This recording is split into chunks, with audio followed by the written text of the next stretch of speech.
아줌마가 아니고 이제 할머니죠. 하나뿐인 우리 딸. 꽃다운 나이에 저승으로 일찍 먼저 보내고 가슴에 피가 맺혀 평생 가슴을 절절 끓이면서 살다가 말년에 내 무슨 복이 있는지 이런 저에게도 작은 행복이 찾아와서 사연 가족분들이랑 작게나마 이 마음을 나누고 싶어 메일을 띄워봅니다. 먼저 우리 남편 이야기를 좀 하고 싶은데요. 저는 좀 일찍 결혼했는데 20대 초반에 우리 딸 낳고 얼마 안 돼서 우리 신랑이 폐병 걸려서 먼저 죽고 제가 22살에 상과부가 되었습니다. 요즘 세상에 약이 좋아서 살아날 수 있을 줄 알았는데 폐암이라는 말 듣자마자 하늘이 무너지는 줄 알았습니다. 진행이 너무 빨리 된 건지 발견을 늦게 한 건지 신랑이 너무 이른 나이에 허망하게 가버렸어요. 저는 22이었고 우리 남편은 26살밖에 안 되었습니다. 병원에서는 아마 산재일 거라고 했지요. 근데 인정은 못 받았고요. 쇳가루 때문이라고는 하는데 사람이 새까맣게 삐쩍 말라서 켈록켈록 기침을 하다가 피도 막 토하고 병원에 들어간 지 며칠 되지도 않아서 얼굴에 흰 천을 덮어버리대요. 가슴이 무너지고 하늘이 무너지고 근데 그때는 앞으로 어떤 비극이 더 터질지 아무것도 모를 때였습니다. 그때가 우리 딸 돌쟁이 때입니다. 정말 한참 예쁜 짓 베넷짓 한다고 웃고 옹알이하고 그 귀하고 예쁜 모습이었지요. 근데 그 모습을 남편이 얼마 보지도 못하고 죽었으니 그러니 제 속이 얼마나 탔겠어요.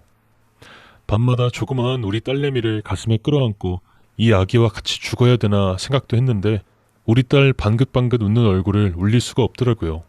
그렇다고 어떤 어미가 애를 혼자 두고 가겠습니까?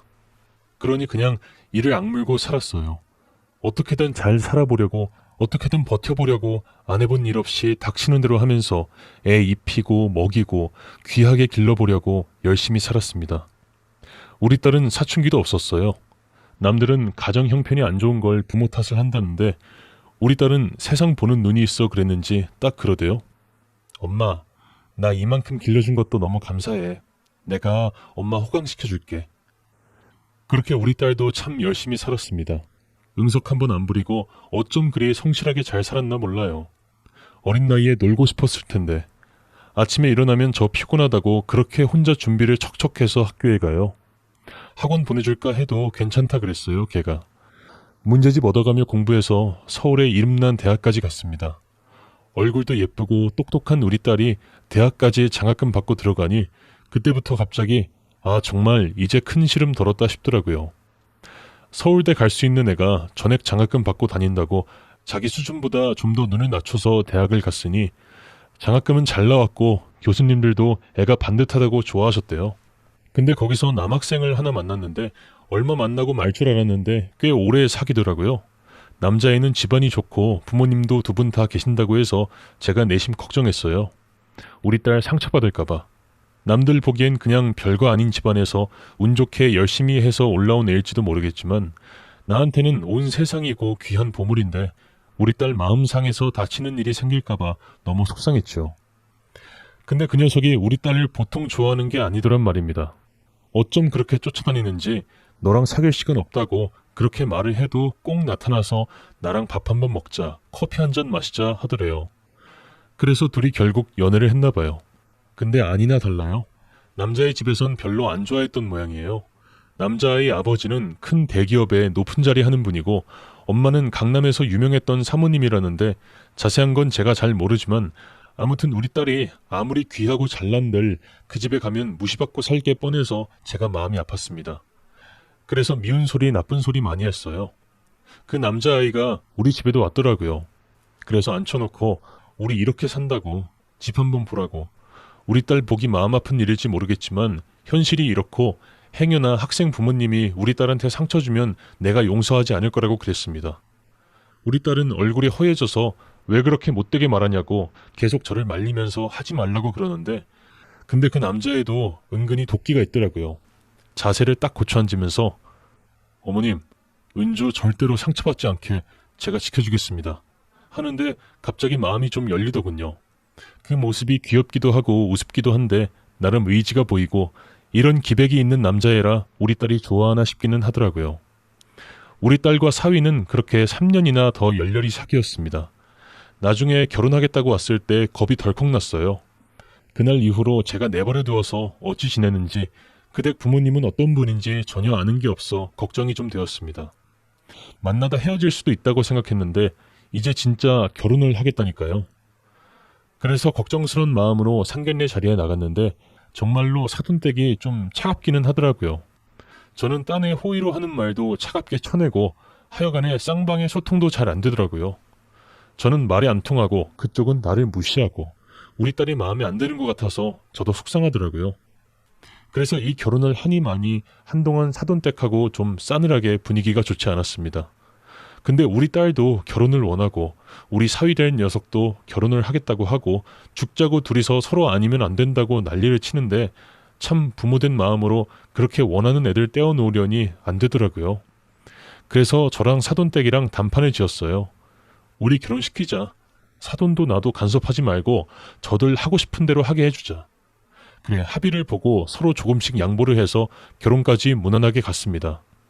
둘이 결혼한다고 아주 좋아 죽는 거를 보고 그래, 우리가 서로 배경은 다르고 양가 부모 성향은 다르지만 둘이 좋다면 됐지. 둘이서 잘 살면 됐지 싶어 그냥 내버려뒀죠. 한편으론 저리 깨를 볶고 둘이 난리인 걸 보니 좀 흐뭇하기도 하고 사위 녀석이 우리 딸을 너무 좋아해서 그래 저렇게 사랑하는데 자기 부모가 좀 타박을 하더라도 잘 커트하겠지 싶어서요. 근데요, 불행은 안 좋은 데서 터지더라고요. 결혼한 지 얼마 안 돼서 우리 딸이 종종 몸이 안 좋다고 얘기를 몇 번 했어요. 감기 몸살같이 컨디션이 안 좋다고 해서 저는 또 야야 그거 임신한 거 아니냐? 애 들어선 거 아니냐? 하고 불이 나게 찾아가서 집안일도 거들어주고 그랬는데 암이라는 겁니다. 암이요. 결혼한 지 얼마나 됐다고 애가 췌장에 암이 생겼다고 곧 죽는데요. 처음에 의사한테 듣고 그냥 온몸이 다 날아가 버리는 것 같았습니다. 췌장암이요? 그게 뭔데요? 왜 생기는데요? 아니 이제 30 된 애가 췌장암이 걸려요? 아무리 물어보고 울어도 의사가 말해주는 얘기를 이해를 못하겠더라고요.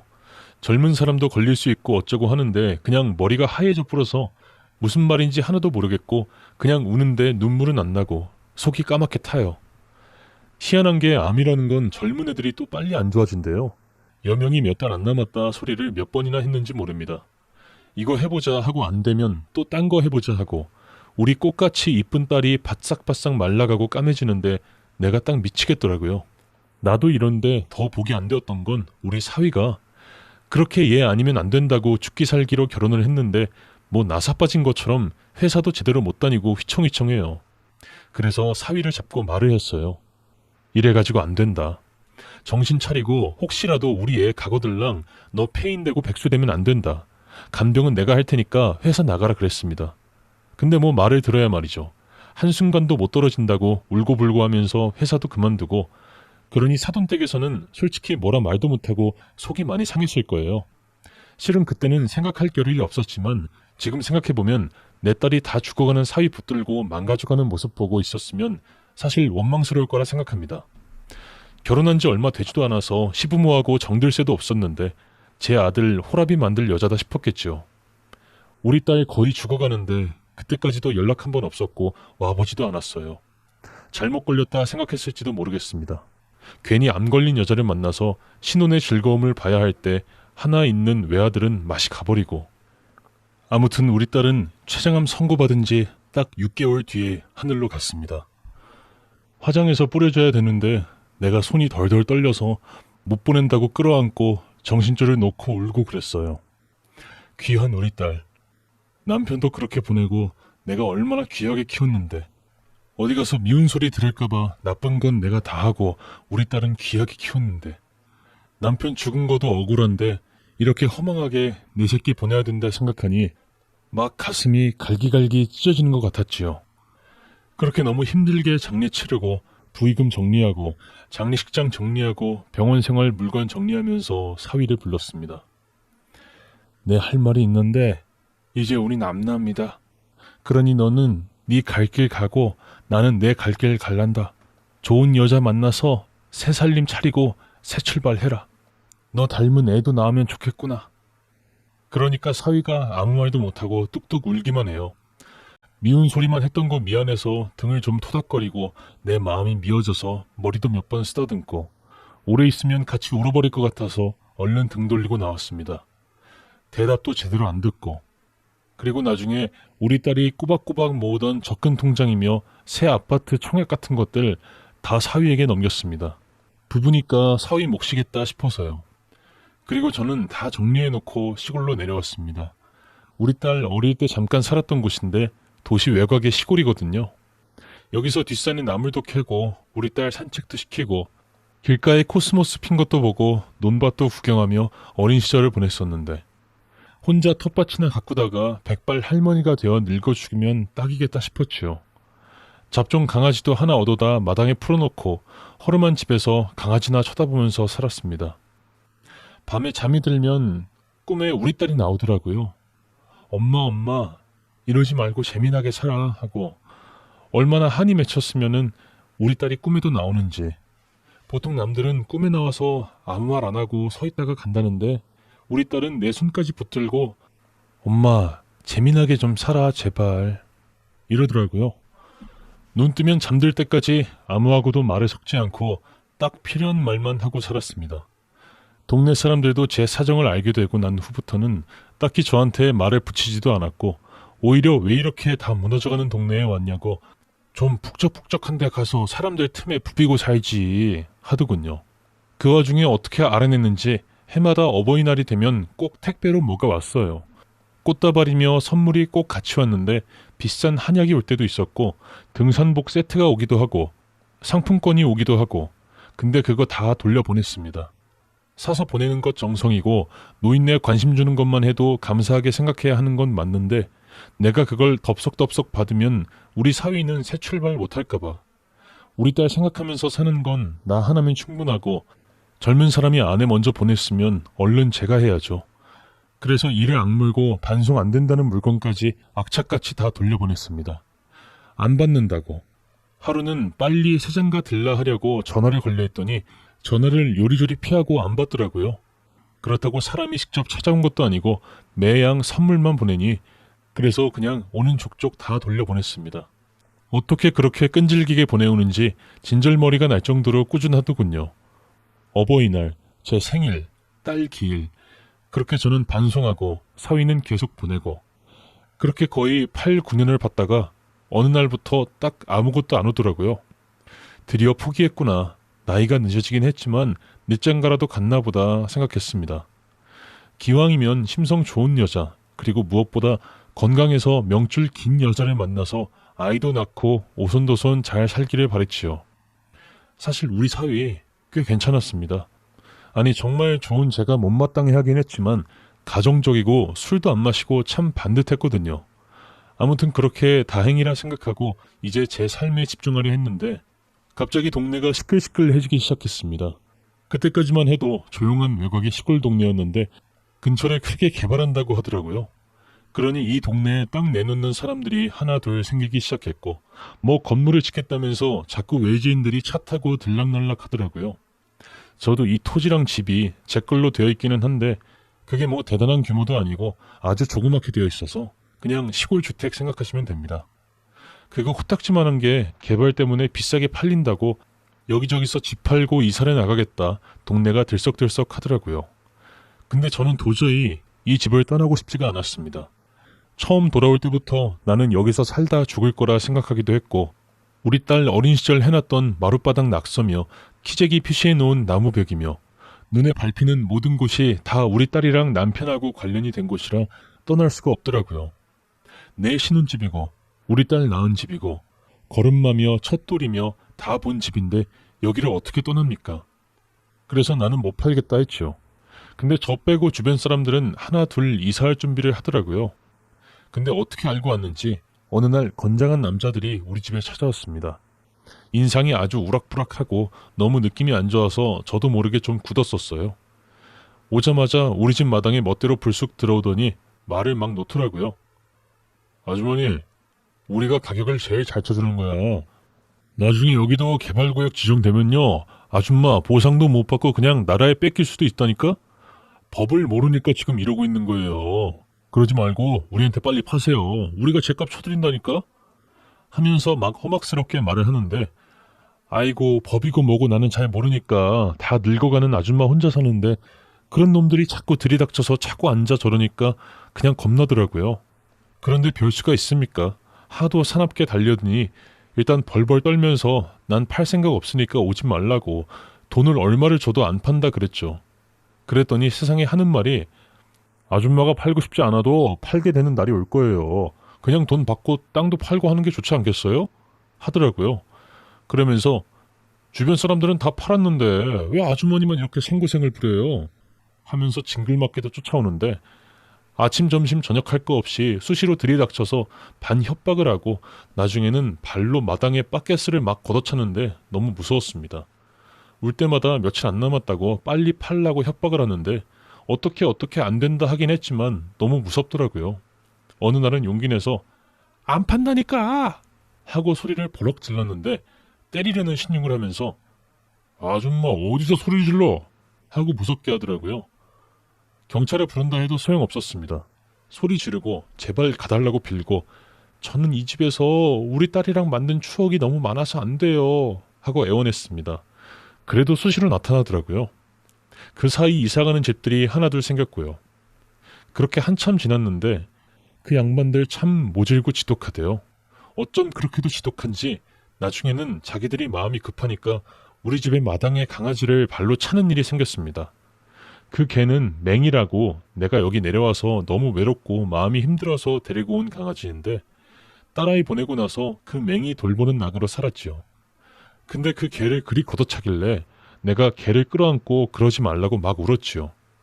근데 어찌나 구둣발로 험하게 걷어찼는지 세상에 우리 맹이가 먹은 것도 다 토하고 그날 밤에 죽었습니다.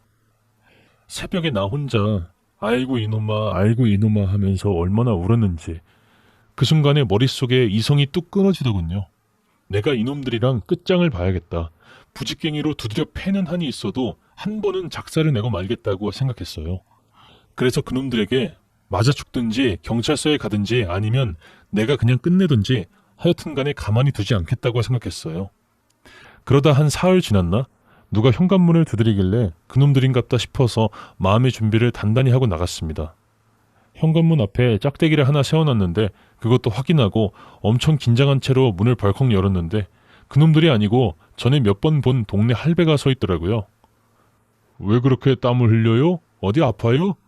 하는데 아니에요 하고 주저앉아 버렸죠. 그분이 당황했는지 저를 부축해서 집 안으로 데려다 줬습니다.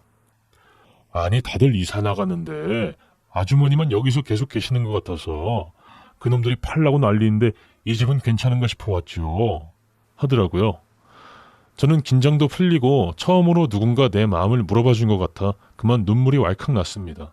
그래서 몇 번 눈인사만 했던 그분한테 속마음을 털어놨지요.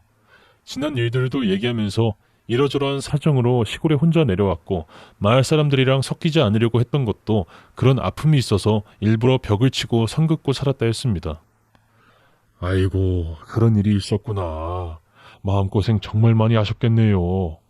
하며 그분은 저를 따뜻하게 위로해줬어요. 그렇게 서로 조금 가까워져서 다음날에 점심을 같이 먹기로 했습니다. 그날 밤에 자기 전에 누워있는데 온갖 생각이 다 들더군요. 먼저 간 우리 남편, 우리 딸, 천국에서 잘 살고 있는지 궁금하고 나도 곧 따라가면 좋겠다 하고 간절히 바랬습니다. 내가 죽지 않는 이유는 단 하나뿐이었죠. 혹시라도 아주 혹시라도 내세가 있어서 잘못 가면 못 만날까봐 주어진 명대로 안 살고 먼저 내 손으로 끊어버리면 우리 남편, 우리 딸 못 만날까봐 이런저런 생각을 하면서 잤는데 꿈에 갑자기 사위가 나왔습니다. 잊고 살던 얼굴이라 놀랐는데 얼굴이 거칠하더군요. 왜 여기 있어? 가족한테 가! 하고 손짓을 막 했더니 조용히 떠나가는 꿈이었습니다. 다음날에 일어나서 마음이 싱숭생숭한데 손님이 오기로 했으니 집 정리도 좀 하고 점심때 먹을 국수도 준비하고 그렇게 아침을 보냈습니다. 근데 그분이랑 집안에 단둘이 있으려니 뭔가 좀 그래서 마당에 있는 평상에다 상을 차렸지요. 점심때가 되어 그 할아버지가 오셨습니다. 저보다 한 10살 정도 많은 분인데 본인도 혼자 지낸다고 하더라고요. 그때까지만 해도 아무 생각 없었고 그냥 외로운 동네 사람들끼리 밥 한번 먹을 수 있지 않나 하고 생각했습니다. 근데 오자마자 왜 집안에서 안 먹고 여기다 차렸어요? 하더군요. 날도 좋은데 밖에서 드시죠? 하는데 그분이 뭔가 어제의 정중하던 태도랑 조금 다른 것 같았습니다. 사람 분위기가 미묘하게 조금 달라졌다 싶었죠. 드시라고 하고 물도 갖다 놓고 이야기를 좀 하려고 했는데 어째 그분이 말도 한마디 없고 흘끔흘끔 저를 보기만 하시더라고요.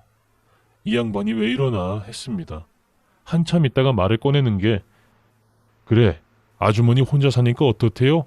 안 외로워요? 나는 혼자 있으면 많이 외롭던데 하더라고요. 저는 처음에 못 알아듣고 외롭고 힘들죠. 그래도 어쩝니까? 잘 살아야지 하고 대답했어요. 근데 점점 이어지는 말들이 이상하더라고요. 그래서 남녀가 같이 사는 게 중요한 거 아닙니까? 서로 부대끼며 살고 한 입을 덮고 지내야 정도 들고 하는데 느낌이 좀 이상했어요. 그러면서 갑자기 제 옆으로 쓱 다가와서 허벅지에 손을 얹더라고요. 보통 여자들이 이런 일을 당하면 왜 가만히 있었냐, 소리 안 지르냐 하던데 저도 순간적으로 몸이 빳빳하게 굳어서 목구멍이 콱 막힌 것 같더라고요. 너무 무섭고 징그럽고 이게 무슨 상황이지 싶어서 몸이 얼어버렸습니다. 아무 말도 못하고 벌벌 떨기만 하는데 제 팔목을 꽉 잡더니 여자가 필요해서 돌아버리는 줄 알았답니다. 눈이 너무 무섭더라고요. 짐승 새끼 마냥. 간신히 벌벌 떨면서 이러지 마세요 하면서 울먹이는데 순간 담장 밖에서 하더니 누가 야! 야! 야! 하면서 뛰어들어와요. 그러더니 영감쟁이 머리통을 확 붙들고 후려치더라고요. 눈앞에서 누가 누구를 두드려 패는 거는 난생 처음 봤는데 일단 그 짐승 같은 영감한테서 떨어져 나온 게 너무 다행이라 울면서 숨을 한참 고르고 있었습니다. 생각해보니 현관문이 열려 있어서 다행이었고 마당 평상 위에서 밥을 먹고 있었던 것도 다행이었고요. 점심상은 다 날아가서 바닥에 뒹굴고 있고 영감도 그 옆에서 구르면서 아프다 죽는다 난리고 놀란 마음이 좀 진정되고 누가 그렇게 영감쟁이를 후드려 패나 싶어서 얼른 팔을 잡아서 얼굴을 봤는데 보자마자 이 사람이 누군지 알 수 있었습니다. 우리 딸 죽고 단 한 번도 만나지 않았던 사위, 우리 사위더라고요. 아이고 네가 웬일이냐 하고 제가 말하는데 목이 메어서 말이 안 나오고 막 울먹울먹했어요. 어쩐지 안심이 되어서 땅을 치고 울고불고 하는데 영감쟁이는 얼른 도망가고 우리 사위가 어머님 괜찮으세요? 하면서 저를 달래주었습니다. 여기 어떻게 왔냐고 물었더니 사실 꾸준히 제가 어떻게 사는지 지켜보고 있었다고 하더라고요. 어버이날 선물이며 생일, 기일 다 보내는 족족 물리치는 저를 보니 차마 가까이 다가오면 안 될 것 같고 그래서 부담스럽지 않게 멀리서 지켜보면서 어르신 혼자 사는데 무슨 일 생길까봐 뱅뱅 맴돌기만 했다고 하는 겁니다. 이놈아, 내가 장가 가라고 했잖아. 새 장가 가서 이쁜 여자랑 토끼 같은 자식 낳고 살라고 했잖아. 왜 이렇게 앞날이 창창한 사람이 자기 팔자를 꼬나? 하고 제가 막 가슴을 치고 우니까 사위도 목이 메어서 울더라고요. 한참 붙들고 울고 나니 사위가 하는 말이 우리 딸이 죽기 전에 약속을 했답니다. 세상에 엄마 혼자 남아있는데 한 번씩 꼭 살펴달라고 하길래 자기가 무슨 일이 있어도 그 약속 지킨다고 했다고. 그래서 막 울고 있는데 사위가 갑자기 서류 가방에서 뭘 하나 꺼내요. 서류 봉투를 꺼내 들면서 어머니, 이 근처의 땅 제가 도로 다 샀어요. 그놈들이 시골 어르신들 아무것도 모르는 분들한테 사기치는 거고 여기는 개발구역 아닌데 겁을 잔뜩 주고 헐값에 사서 비싸게 팔려고 하는 겁니다. 하는 거예요. 자기가 비싼 돈 주고 이 근처 땅을 샀다니 무슨 말인가 싶었습니다. 자네가 무슨 재주로 여기 땅을 다 샀어? 했더니 막 웃어요. 그러면서 어머니, 저 부자 됐어요. 어머니가 주신 돈 허투루 쓰지 않으려고 떳떳하게 열심히 살았어요. 하더라고요. 나쁜 짓 해서 번 돈 아니고 제가 정말 악착같이 살아서 작은 공장 하나 인수해서 그걸로 하루 종일 매달리고 특허 개발도 따고 수출길도 투고하면서 돈이 많이 벌렸어요. 어머니가 주신 종잣돈 덕분이고 이제 어머니 모시러 왔습니다.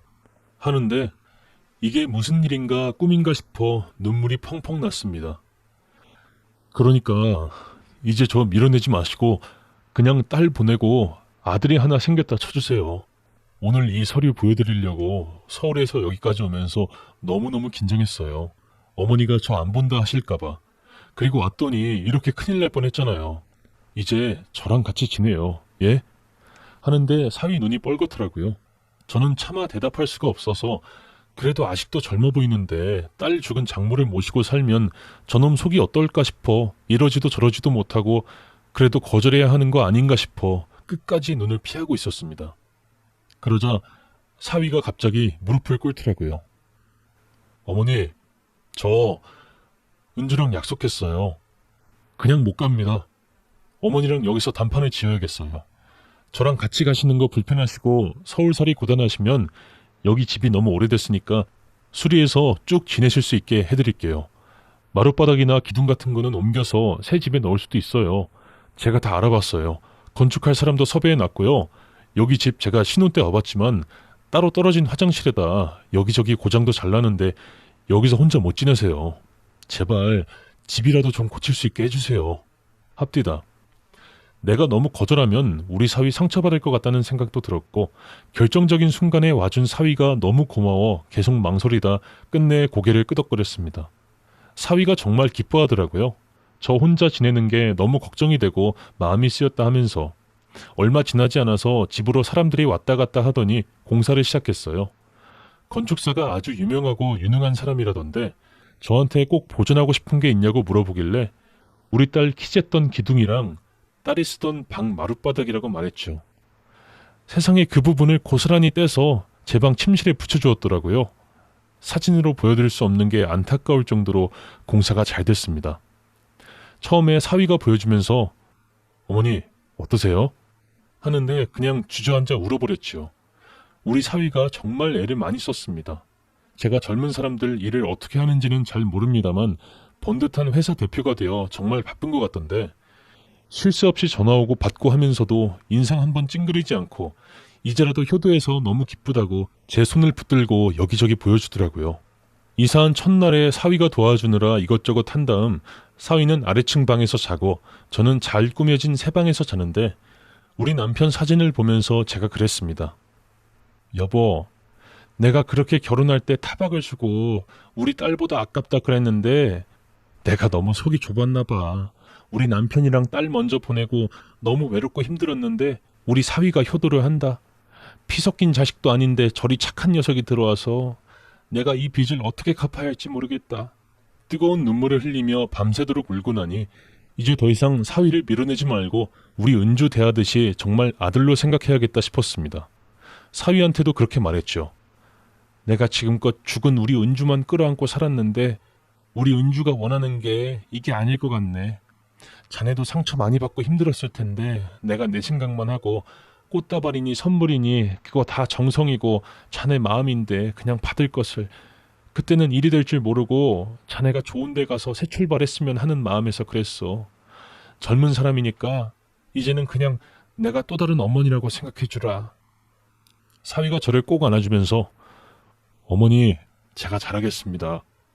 은주 생각해서 제가 열심히 살고 평생 효도할 테니 어머님은 이제부터 마음 편히 드시고 쉬면서 좋은 것, 좋은 일만 가득하실 겁니다. 하더군요. 그렇게 저의 얼어붙었던 마음은 완전히 녹게 되었고 지금은 누구보다 좋은 사이로 잘 지내고 있습니다. 사위는 종종 주말마다 집에 놀러와서 고장난 곳이 있으면 손봐주기도 하고 무거운 짐을 옮길 일 있으면 척척 거들어주는 데다 집에만 틀어박혀 있는 저를 데리고 여기저기 관광을 시켜주기도 합니다. 덕분에 얼마 전만 해도 친구들과 함께 사위가 보내준 관광을 다녀왔지요. 세상에는 다양한 인연들이 있다지만 피 한 방울 안 섞여도 이렇게 친아들처럼 대할 수 있는 우리 사위. 기특하고 고맙고 사랑한다는 말을 전하고 싶습니다. 내가 해줄 수 있는 게 없이 늘 받기만 해서 미안하지만 이번 주말에 내려올 때는 사위가 좋아하는 밥상을 상다리 부러지게 차려주려고요.